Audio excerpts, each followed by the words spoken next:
Aujourd'hui, nous allons nous intéresser à la mitose ou division cellulaire, processus qui permet d'obtenir à partir d'une cellule mère deux cellules filles possédant un stock de chromosomes complet. On va commencer par des rappels sur les chromosomes. Alors, vous avez appris ce qu'est un karyotype. Un karyotype, ça vient du grec karyon qui veut dire noyau. Type du grec typos, donc type typique, c'est l'empreinte, le modèle. Donc le karyotype, c'est la représentation photographique ou dessinée. Alors elle ne se dessine plus maintenant, c'est toujours des photographies traitées à l'ordinateur. Donc de la forme des chromosomes. Et ce karyotype est caractéristique de l'espèce. On classe donc les chromosomes par ordre de grandeur, du plus grand au plus petit. Ils sont par paires et pour faire les paires, on repère bien sûr la taille, mais également la position des stries noires et blanches qui correspondent aux gènes portés par le chromosome. Donc ici, vous avez un karyotype avec 22 paires d'autosomes et une paire d'hétérosomes, donc X et Y, les chromosomes hétérologues, donc qui sont différents. Si nous avons ici 23 paires de chromosomes et que chaque sorte de chromosome existe en paires, c'est-à-dire en deux exemplaires, on écrit donc la formule chromosomique 2n égale 46, avec n le nombre de sortes de chromosomes différents. Mettez-vous bien ça en tête. Donc comme chaque sorte de chromosome ici existe en deux exemplaires, on dit qu'il y a 2n. Chez certaines plantes, on va trouver 3 chromosomes numéro 1, 3 chromosomes numéro 2, etc. Donc on dit qu'il y a 3n. Comment est structuré un chromosome double? Vous avez à gauche la photographie d'un chromosome double. On distingue deux parties séparées par un rétrécissement, avec en haut les bras dits courts, légendés P, et en dessous les bras longs, légendés Q. Vous avez la représentation schématique d'un chromosome non dupliqué, c'est-à-dire non métaphasique, à une chromatide. C'est très rare de les observer sous cette forme, on va les observer dans les gamètes. La plupart du temps, pour observer les chromosomes, on travaille sur des cellules en mitose et donc on observe des chromosomes doubles. Donc un chromosome double, c'est un chromosome constitué de deux chromatides qui sont dites sœurs puisqu'elles contiennent la même information génétique. Donc une chromatide, qu'est-ce que c'est? C'est une pelote d'ADN, c'est un filament d'ADN enroulé sur lui-même. Donc l'enroulement de l'ADN. Vous avez ici un schéma qui vous résume tout. Alors on va commencer la lecture en partant de la cellule en haut et on va descendre jusqu'à la structure de l'ADN. Donc les chromosomes sont situés dans le noyau. Ils ne se baladent pas dans le cytoplasme. Pourquoi? Parce que le chromosome, c'est le support de l'information génétique. C'est l'information, c'est vital. C'est, si vous voulez, le plan de l'architecte. Et les plans originaux, on les stocke dans un coffre-fort, on ne les laisse pas se balader n'importe où. Si on perd le plan d'un immeuble, comment est-ce qu'on fait pour construire l'immeuble? Donc ici, l'immeuble, c'est la cellule, et on a des plans de fonctionnement, des règles de fonctionnement qui sont codées et qui sont stockées sous forme de chromosomes. Donc on les enferme dans un coffre-fort qui est le noyau. Donc ces chromosomes ici sont représentés doubles. Si on prend une chromatide, on s'aperçoit qu'une chromatide en fait peut se dérouler. Alors on a ce qu'on appelle un super enroulement de l'ADN. On a un filament que l'on appelle la chromatine qui est enroulée sur elle-même, et si on déroule cette chromatine, on s'aperçoit qu'on a des unités qu'on appelle des nucléosomes. Qu'est-ce qu'un nucléosome? C'est une association de plusieurs protéines, les histones en jaune sur le schéma, autour desquelles s'enroule le fameux filament d'ADN constitué en fait d'une double hélice d'ADN. D'accord? Donc faites bien attention dans votre langage. Quand on parle d'un filament d'ADN, ça peut être un abus de langage. En fait, c'est une double hélice. Il y a deux filaments d'ADN qui sont connectés par les bases azotées, qui s'entortillent sur elles-mêmes, et une fois entortillées sur elles-mêmes, elles s'enroulent autour des histones. Un peu comme si vous preniez Eh ben, tout simplement de la ficelle de laine, pour ceux qui ont déjà vu de la laine. Alors les filles, je pense que oui, hein, c'est le tricot, c'est à la mode maintenant, on recommence à faire ses écharpes soi-même. Les garçons, bah, demandez à vos sœurs ou à vos mamans si elles ont une pelote de laine. Une pelote de laine, qu'est-ce que c'est? Un fil de laine, ce sont en général 2 ou 3 fils de laine de mouton qui sont enroulés autour d'elles-mêmes. Donc cet ADN s'enroule autour de lui-même, c'est le fil de laine. Et imaginez que vous deviez faire une sorte de collier avec cette laine, mais que vous avez des perles qui ne sont pas percées, vous ne pouvez donc pas passer le fil à l'intérieur de la perle. Qu'est-ce que vous allez faire? Vous allez enrouler le fil autour de la perle. Et c'est ce qui se passe ici. Ce filament, cette double hélice d'ADN, va s'enrouler autour des histones et on aura une sorte de collier de perles appelé nucléosome.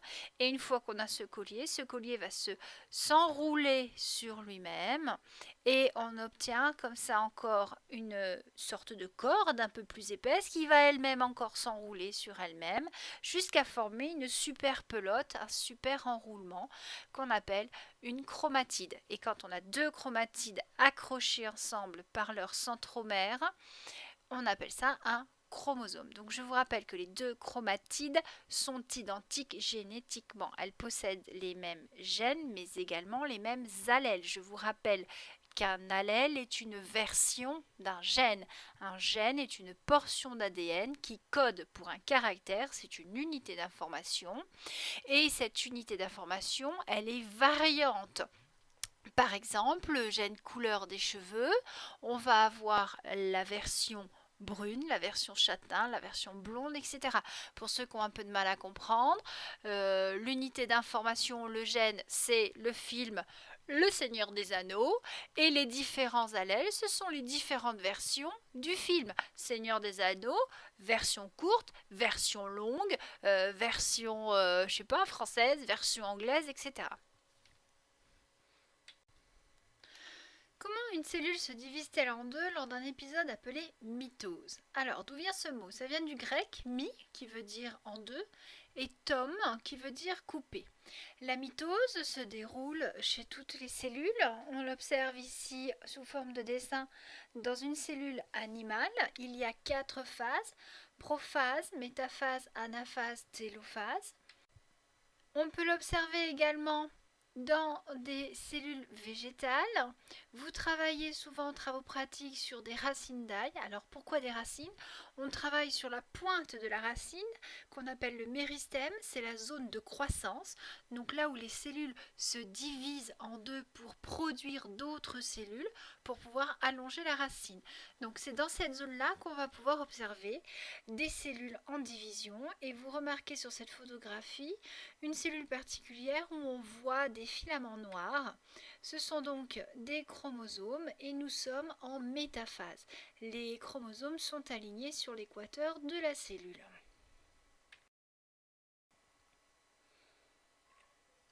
Donc, une mitose, ça se déroule en 4 étapes. Il faut savoir qu'en temps normal, les chromosomes ne sont pas visibles dans le noyau de la cellule car l'ADN est complètement déroulé. Pourquoi il est déroulé? Tout simplement parce que, comme je vous l'ai dit tout à l'heure, c'est une sorte de plan, l'ADN, et donc il faut lire ce plan en permanence.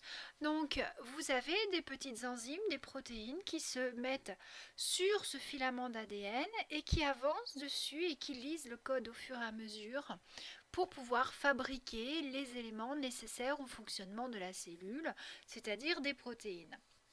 Seulement voilà, imaginons qu'une cellule reçoive l'ordre de se diviser pour donner 2 cellules.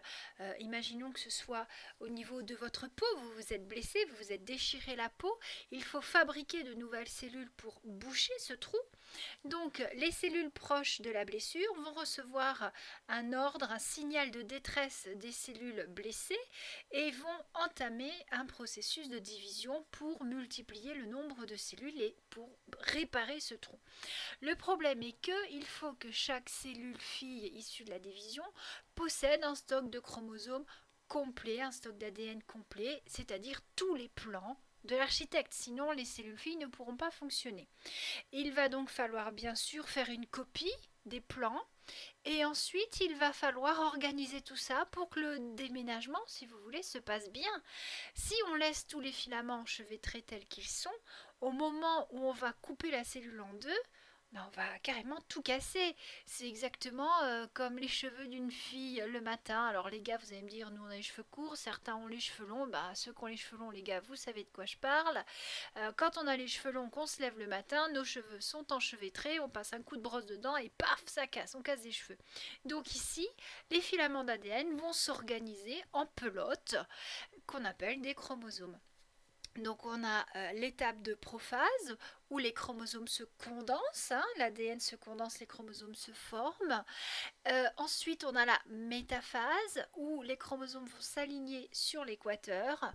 Puis l'anaphase où on va séparer les paires. Et enfin, qu'est-ce que je raconte? Pardon, on va séparer les chromatides. Et enfin la télophase où chaque noyau va commencer à se reformer. Et ensuite, la cytokinèse ou cytodiérèse, où on va séparer les deux cellules, où on a un rétrécissement et la formation d'une membrane. Alors, tous ces mots ont une origine. Donc, phase, qui ici prend le sens de chacun des aspects successifs d'un phénomène, inter qui signifie entre. Donc, l'interphase, c'est la période de la vie de la cellule entre deux divisions. Prophase, qui vient du grec pro, qui peut signifier devant, avant. Donc là, on est avant la division. Métaphase, qui exprime la succession, le changement. L'anaphase, qui vient aussi du grec. Ici, on va retenir dans les nombreux sens qui existent en sens contraire, puisqu'on a une chromatide de chaque chromosome qui part des côtés opposés de la cellule, donc mouvement contraire. Et télophase, qui veut dire la fin, ça vient du mot télos en grec, fin.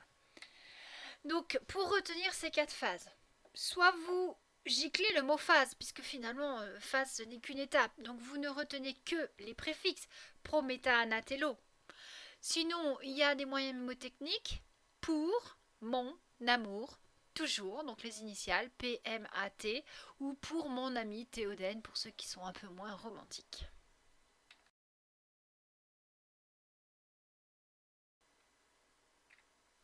Les exemples d'étapes de mitose, ici pour une cellule à 3 chromosomes. Donc on démarre en haut avec un schéma tout simple de cellules. Et il faut savoir qu'il y a un élément qui va être important dans la division, c'est le centrosome. Ce centrosome va se dupliquer pour donner un fuseau de division. Donc si vous voulez, c'est un peu... comment dire? J'essaie de trouver une image depuis tout à l'heure, j'y arrive pas. Ce serait une espèce de monstre tout calme, qui bouge pas, et puis au moment de la division, il va déployer ses multiples bras, un peu comme une hydre, et puis ces bras vont se déployer dans la cellule. Et ces bras, c'est ce qu'on appelle des microtubules. Donc sur la deuxième image, vous avez donc le début de la prophase, où la chromatine s'est condensée en chromosomes. Les chromosomes sont doubles puisqu'il y a eu duplication préalablement. On a la membrane nucléaire qui va pas tarder à disparaître et ce fameux centrosome s'est dupliqué. On en a deux, alors ils sont en vert sur le schéma et vous voyez qu'ils vont chacun s'orienter vers un pôle de la cellule et commencent à développer leurs microtubules. Alors on va parler de microtubules polaires parce qu'ils partent des pôles de la cellule. Et ces centrosomes, donc en se séparant tout en fabriquant leurs microtubules, vont former ce qu'on appelle le fuseau de division. Alors pourquoi fuseau? Alors, parce que ça a la forme d'un fuseau. Et vous allez me dire, c'est quoi un fuseau? Alors, vous vous souvenez Walt Disney, la belle au bois dormant qui se pique sur un fuseau. Voyez la forme, c'est un peu la forme d'un ballon de rugby. En fait, c'est une pelote de laine enroulée, un fuseau.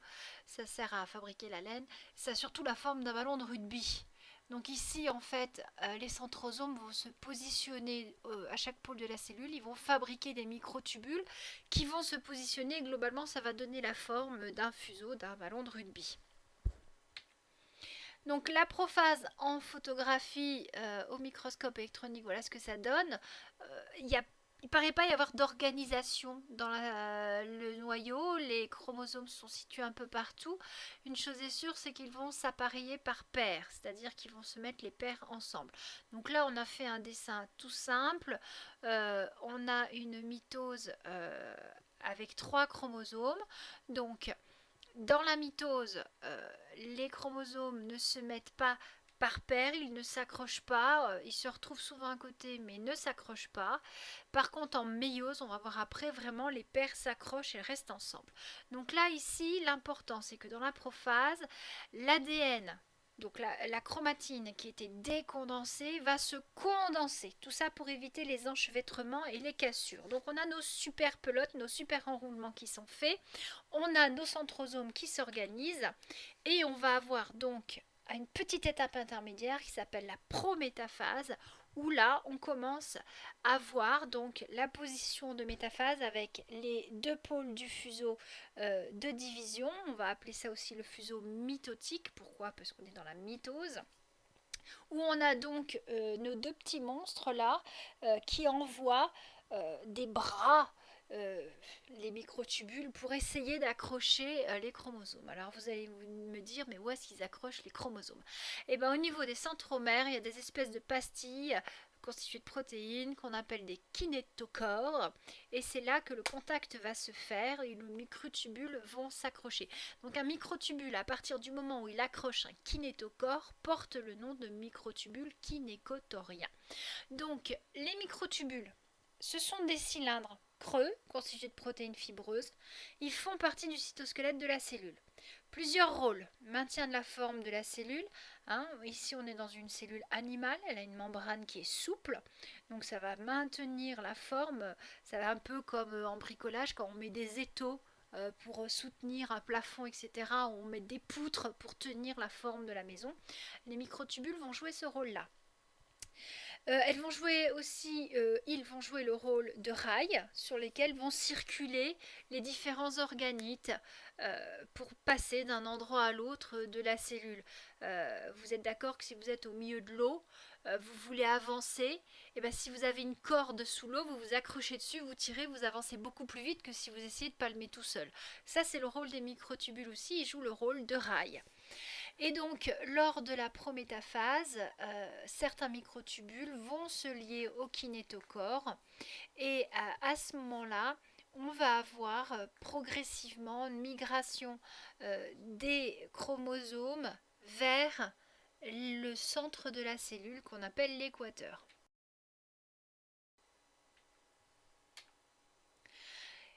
3 types de microtubules donc. À partir des centrosomes, on a les microtubules astraux, parce qu'ils partent des astères, des astres, les 2 pôles au bout. On a les microtubules polaires, qui proviennent des pôles et qui vont servir à maintenir le fuseau. Et on a les fameux microtubules kinécotoriens. Donc à droite, je vous ai mis la photographie d'un chromosome double sur lequel on a mis en évidence les kinétochores. Voici un dessin d'interprétation. On a, pour maintenir les 2 chromatides sœurs, quelque chose d'important qui est représenté par des petits traits verts qu'on appelle la coésine. Donc vous voyez bien que ces 2 chromatides, elles sont réunies au niveau du centromère. C'est un tout petit point d'attache. Or, ces 2 chromatides, il est important qu'elles restent ensemble tant que la division n'a pas eu lieu. Donc il y a des sortes d'élastiques, des protéines coésines entre les deux les 2 chromatides, qui vont maintenir donc ces 2 chromatides ensemble. À partir du moment où les microtubules vont venir se fixer sur les kinétochores, là, à ce moment-là, on va pouvoir entrer dans le processus de séparation des 2 chromatides. On va donc tirer de part et d'autre et ça va finir par casser la coésine qui est au milieu pour séparer finalement les paires de chromatide 2, c'est-à-dire séparer les chromosomes doubles pour en donner 2 chromosomes simples. Donc ici, La voilà notre fameuse métaphase. Les microtubules se sont développés, ils ont attrapé comme ils pouvaient les chromosomes, ils les ont tous bien alignés sur la cellule. Alors là, vous avez un dessin qui est plan, mais il faut vous imaginer une sphère avec un équateur. Donc imaginez une orange que vous avez tranchée bien comme il faut au milieu. Donc la ligne de coupe, c'est l'équateur. Et vous avez, si on imaginons que tous les pépins de l'orange soient les chromosomes, et bien sur la ligne de coupe, vous enlevez la partie haute de l'orange, donc vous enlevez la partie supérieure de la cellule, vous vous retrouvez avec la partie inférieure de la cellule, la partie basse de l'orange, et sur le plan de coupe de l'orange, vous avez tous les pépins qui sont là, bien à plat, ce sont les chromosomes. Donc ils sont tous sur la plaque du plan équatorial. Donc il ne faut pas vous imaginer qu'ils font le tour. Hein, vous ne vous dites pas qu'ils sont sur l'équateur de la Terre là. Non, ils ne sont pas que sur l'équateur de la Terre, ils sont aussi à l'intérieur, sur le plan qui est formé par l'équateur. D'accord? Il y en a partout. Ils sont tous là. Et ils sont tous coincés, chacun, par un microtubule. Et ils s'attendent à être tirés de chaque côté. Donc vous pouvez voir facilement, reconnaître facilement cette phase au microscope. Donc l'étape suivante, l'anaphase, où là maintenant, les microtubules qui sont fixés sur les kinétochores vont se rétracter et retourner à leur point d'origine. Ils se raccourcissent et à ce moment-là, on sépare les chromatides sœurs, exactement comme si vous aviez deux super copains qui sont l'un à côté de l'autre. Vous êtes au milieu du terrain de basket, il y a le prof de sport qui vous demande de faire les équipes, il y a deux potes qui sont accrochés l'un avec l'autre, ils veulent pas se séparer, et puis ce sont les deux derniers, puis il faut bien les séparer. Il y a le capitaine de chaque équipe qui vient d'attraper un par la chemise et qui le tire dans chaque camp. Voilà, et c'est ça, les deux chromatides sœurs, c'est les deux copains qu'on sépare sur le terrain de basket, hop, un dans chaque camp. Donc on fait ça avec chaque chromosome, on les sépare. Du coup, on arrive en télophase où on a une chromatide de chaque chromosome double qui se retrouve vers le pôle. L'enveloppe nucléaire va commencer à se reconstituer. Ça y est, on a fait deux lots finalement de plans. On a de chaque côté de la cellule un lot complet de nos fameux plans d'architecte. Et il va falloir tout de suite les protéger. Donc tout de suite, l'enveloppe nucléaire se reconstitue. Et on va avoir un début de séparation qui va commencer. Donc on voit très bien au niveau microphotographie ce que ça donne. Et la dernière étape, donc c'est la cytodiérèse, où on va étrangler la cellule en son milieu. Là, vous savez, vous mettez une ceinture, vous serrez très fort, elle s'étrangle. Voilà, et bien on la coupe en deux. Et grâce à un anneau contractile avec des protéines contractiles qui sont l'actine et la myosine, qu'on retrouve dans vos muscles, qui vont pincer la cellule pour former un sillon de division. Alors pour ceux qui ont du mal à imaginer, voyez les grands ballons longs et fins qu'on gonfle et puis qu'on tourne dans tous les sens pour fabriquer des chiens, des fleurs, des bonhommes, vous savez là, les clowns qui font ça, ils tordent les ballons dans tous les sens. C'est à peu près la même chose, hein. Vous prenez un grand ballon comme ça, vous le tordez au milieu, vous faites un sillon et vous avez un ballon coupé en deux parties. Là c'est la même chose, hein. Vous avez une cellule, hop, vous écrasez au milieu, vous en donnez deux. Donc il va falloir serrer, cet anneau contractile va se serrer au maximum jusqu'à ce que les parois des membranes se touchent et qu'on puisse fabriquer à ce moment-là deux membranes pour obtenir deux cellules. Donc à ce moment-là, les nucléoles se reconstituent, les chromosomes se décondensent et on va pouvoir commencer à lire l'ADN. Et pourquoi c'est important de lire tout de suite l'ADN? Parce qu'on est parti d'une cellule, une orange. On la coupe en deux, on obtient deux demi-cellules, deux demi-oranges. Or, jusqu'à preuve du contraire, toutes les cellules de la peau, si vous voulez réparer votre blessure, elles ont la même taille. Il va donc falloir que les cellules filles grossissent et prennent une taille normale. Donc tout de suite, il faut s'activer, il faut lire les plans, il faut mettre en route cette cellule pour qu'elle refabrique de la membrane, qu'elle s'enrichisse en cytoplasme. Il faut qu'elle soit opérationnelle. Donc ici, pour une cellule animale, donc on a représenté ici la collègue Chantal Proux a dessiné juste une des deux cellules filles, la deuxième étant en haut à droite. On doit obtenir tous les organites. Donc quand la séparation se fait, il y a une répartition de tous les organites dans les deux cellules filles. Il faut toute la machinerie cellulaire nécessaire au fonctionnement de la cellule. Sinon, les deux cellules filles ne pourront pas fonctionner. Donc il n'y a pas seulement séparation par les membranes, il y a également répartition des différents organites de la cellule. Pour la cellule végétale, ça va être la même chose. On va avoir une séparation qui se fait avec répartition des organites. La différence, c'est qu'en plus de la membrane qui va être fabriquée donc par les vésicules de Golgi, on va avoir une paroi cellulosique qui va se rajouter.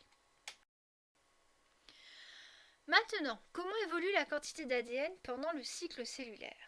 On va commencer par observer l'évolution de cette quantité d'ADN dans une cellule en division mitotique. Vous avez ici un graphique, en abscisse les temps, en ordonnée la quantité d'ADN dans la cellule. On prend une unité arbitraire Q. Vous avez sur le temps, ici, deux phases, interphase et une mitose. Ces deux phases constituent un cycle cellulaire, c'est-à-dire qu'une cellule vit et finit par se diviser. Quand elle s'est divisée, la cellule en elle-même n'existe plus. Il existe deux cellules filles, mais la cellule mère a disparu.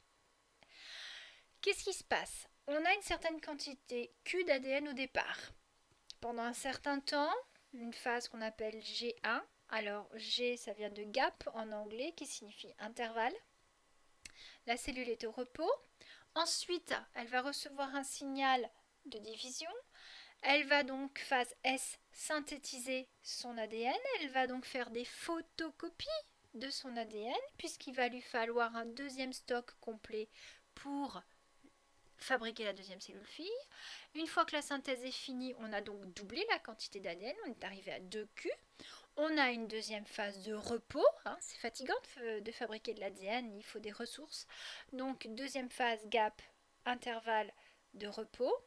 Et là, en l'espace parfois de 20 minutes, maximum 1 heure, la cellule se divise. C'est la phase de mitose. Donc ce qu'il faut que vous compreniez bien, c'est que sur ce schéma, on suit la quantité d'ADN dans une cellule.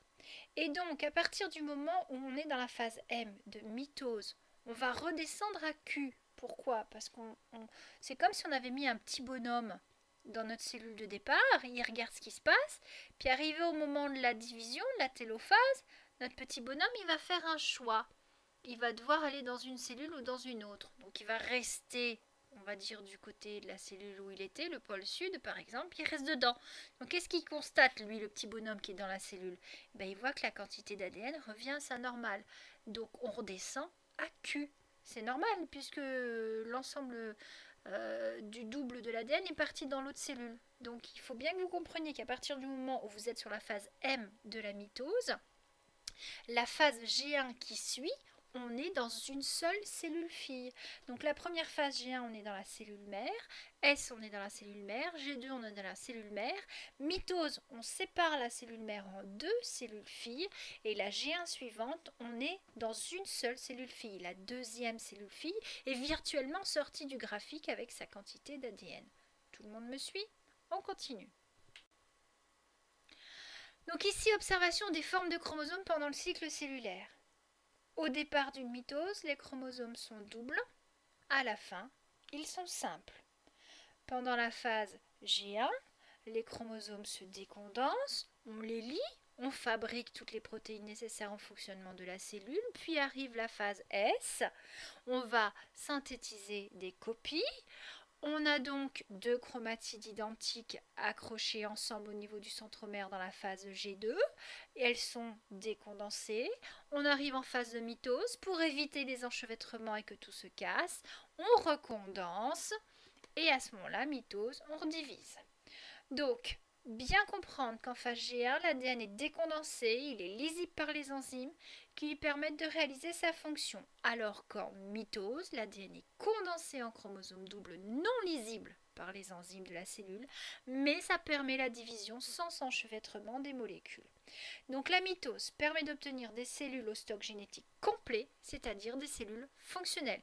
Cela permet donc de fabriquer de nouvelles cellules pour par exemple la croissance d'un organe, la réparation d'un tissu comme une coupure au niveau de la peau.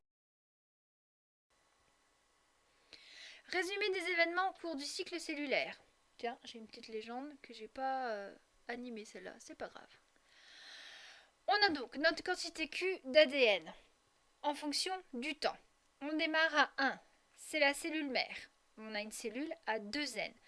Tout le trajet que je vous ai mis en bleu, on est dans la cellule mère. Donc doublement de l'ADN, apparition des chromosomes, les chromosomes se déchirent, on est toujours dans la cellule mère. Donc au moment où les chromosomes se déchirent, on est dans la cellule mère qui se divise. Je vous ai mis les 4 petites étapes de division de la cellule animale. À partir du moment où on est dans la phase suivante en vert, on est dans une cellule fille. Fille numéro 1 à 2N. La cellule fille numéro 2 à 2N, elle est sortie du graphique.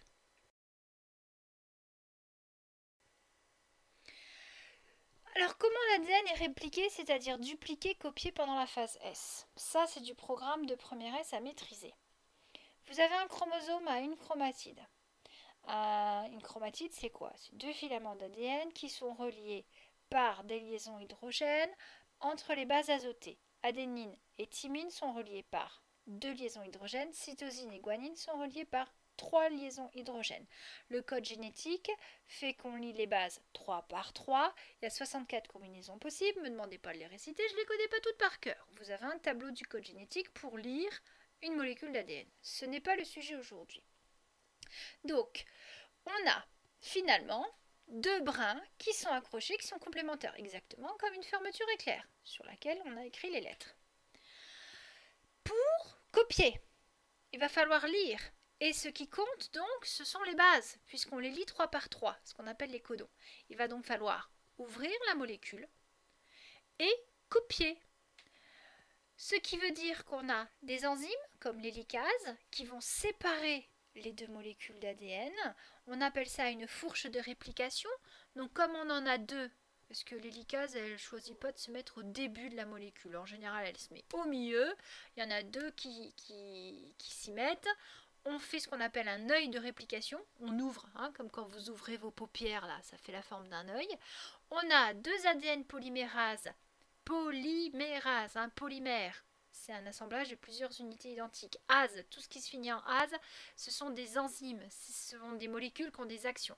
Donc ici, une ADN polymérase, c'est une enzyme qui a la fonctionnalité de mettre à côté plusieurs molécules pour former de l'ADN. Donc on a 2 ADN polymérases qui partent chacune de leur côté. Donc on agrandit finalement l'œil de réplication et on copie par l'intérieur cette molécule d'ADN, cette échelle d'ADN que l'on écarte et on copie par l'intérieur. Voilà, donc au final, on a le brin initial, la fermeture éclair en rouge, et le brin copié, la fermeture éclair, en blanche. Donc on a au final, quand tout est copié, séparation, on a 2 molécules, 2 échelles d'ADN. Sous forme de fermeture éclair, on a donc nos 2 brins rouges qui se sont écartés, on a les brins blancs qui se sont fabriqués au milieu.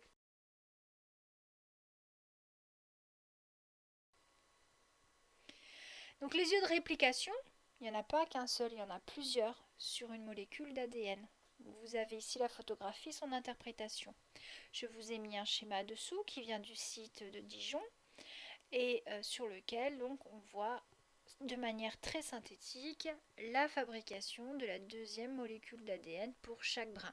Donc on va parler en bleu des brins, du brin parental ou du brin initial, et du brin qui est fabriqué en rouge, on appelle ça le brin néoformé. Alors ça vient de quoi? Néo, ça veut dire nouveau. Donc quand on dit un brin néoformé, c'est le brin qui est nouvellement formé. C'est le dernier. On peut se demander comment sont organisés les nouveaux chromosomes après duplication, parce que finalement, on a fabriqué par l'intérieur, mais on peut se poser la question, est-ce qu'après réplication complète, les 2 brins parentaux se remettent ensemble et les 2 brins néoformés se mettent ensemble? c'est le modèle conservateur, ou est-ce que le brin parental reste avec son brin néoformé, c'est le modèle semi-conservateur, ou est-ce qu'on a un mélange finalement, puisqu'on a plusieurs yeux de réplication, est-ce que tout s'accroche un peu n'importe comment et que finalement un brin d'ADN est constitué à la fois de morceaux de brin parental et de brin néoformé, c'est ce qu'on appelle le modèle dispersif. Donc pour essayer de savoir quel modèle est le bon, Michelson et Stahl ont fait une expérience en 1958 pour essayer de comprendre ce mécanisme de réplication. Et ils ont travaillé avec des bactéries qu'ils ont mis en culture sur un milieu ne contenant que de l'azote lourd, N15, sachant que l'azote naturel est N14. Donc ici, l'ADN qui va être fabriqué par les bactéries en division va être fabriqué avec de l'azote lourd. Ces bactéries sont ensuite placées sur un milieu ne contenant que de l'azote léger. Donc on a mis des bactéries avec de l'ADN lourd et finalement on leur redonne de l'azote normal. Donc on va les placer sur un milieu, on leur demande de se multiplier et on leur donne de l'azote léger. Donc l'ADN qui sera synthétisé ne sera donc constitué qu'avec de l'azote léger, seul présent dans le milieu. Il faut savoir que les bactéries se divisent souvent tout en même temps. Sur les schémas suivants, je vous présente les molécules d'ADN suivant les trois hypothèses. L'azote lourd est représenté en bleu et l'azote léger en rouge. Donc si je fais le modèle conservatif, j'ai première molécule en bleu, ADN extrait de bactéries cultivées sur l'azote lourd. Donc tout l'ADN est lourd. Je fais un modèle conservatif. Après ma première réplication, mes deux brins parentaux se remettent ensemble et mes deux brins néoformés se mettent ensemble. Après ma deuxième réplication, je vais répliquer chacune des deux molécules qui sont là, la bleue et la rouge. Donc la bleue va se dupliquer, elle va former deux brins rouges qui vont se mettre ensemble. Donc au final, je devrais avoir un brin bleu et trois brins rouges. Si je fais le modèle semi-conservatif, c'est-à-dire je considère que le brin parental conserve son brin néoformé. J'aurai donc des molécules d'ADN constituées d'un filament avec de l'azote lourd et d'un filament avec de l'azote léger.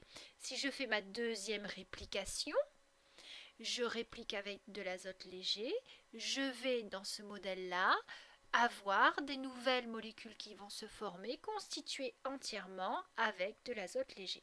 Si je fais le modèle dispersif, je n'aurai que des molécules constituées à la fois d'ADN léger et lourd. Pour savoir quel modèle est le bon, l'ADN des bactéries est extrait après la première, la deuxième, la troisième réplication. Rappelez-vous que la division est synchronisée, donc toutes les bactéries sont au même stade de leur cycle cellulaire en même temps. On va placer cet ADN dans une solution de chlorure de césium et le centrifuger. La position des ADN est repérée par une mesure de la densité optique.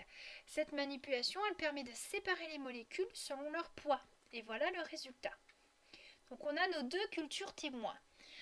Dans le premier tube, on a extrait l'ADN de bactéries qui se sont multipliées uniquement sur un milieu contenant de l'azote léger. Vous voyez que la densité, on tourne à 1,71. Dans le deuxième tube, on a de l'ADN de bactéries qui ont été cultivées uniquement sur un milieu contenant de l'azote lourd. On est à 1,72. Donc on a nos repères. Premier tube. On a notre culture qui a été faite sur de l'azote lourd et on l'a déplacée sur un milieu contenant de l'azote léger. On l'a laissé faire une multiplication, donc une génération. Vous voyez qu'au niveau densité, on est à 1,71. 7. On est entre les deux. On laisse faire maintenant deux générations sur l'azote léger. On a autant d'ADN intermédiaire que d'ADN léger. On laisse faire trois générations sur l'azote léger. On a un quart d'ADN intermédiaire et trois quarts d'ADN léger. On est donc arrivé à retenir la théorie semi-conservative, c'est-à-dire qu'on part avec un ADN qui va se dupliquer. On a l'ancien brin qui reste associé au nouveau brin, donc un brin lourd, un brin léger. On est un petit peu plus léger, on est remonté à la densité intermédiaire. Quand on fait donc notre deuxième génération, on a des brins constitués d'un brin lourd de départ et d'un brin néoformé. Et le premier brin néoformé a lui aussi fait sa copie. On se retrouve donc avec des molécules constituées de deux brins légers. Donc on a moitié des molécules de poids intermédiaire et moitié des molécules légères puisqu'elles sont constituées de deux molécules entièrement légères. Donc le modèle retenu, c'est le modèle semi-conservateur.